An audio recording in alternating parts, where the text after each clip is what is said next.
pagiging Senate President based on your observation sa mga nangyayari ngayon sa Senate, Attorney Michael?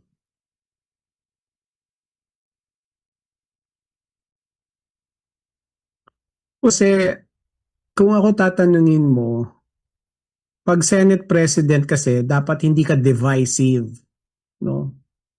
Kasi ikaw yung pinuno ng Senado, kahit na ba binoto ka ng majority.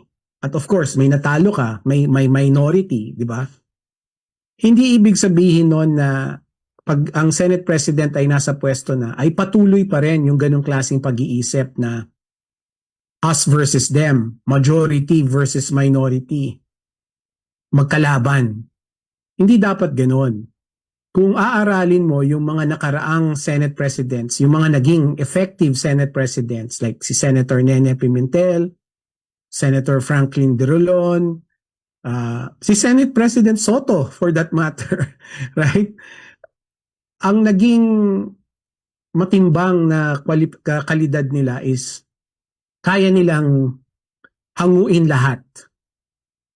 Majority ka man, minority ka man, basta pagdating sa trabaho, kaya nilang hanguin lahat at magkaroon ng productive output yung Senado. No?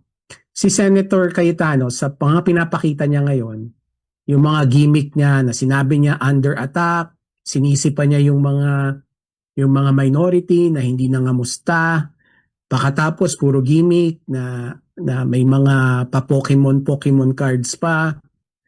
Tapos meron pang mga catchphrases na walang onsihan. Alam mo yon, yung hindi siya nagpapakita ng disposisyon ng isang mabuting pinuno. So that tells me na hindi siya karapat-dapat maging Senate President kasi ang kanyang binibigyan ng pansin is yung pag-aaway-away nila eh. Right? Hindi siya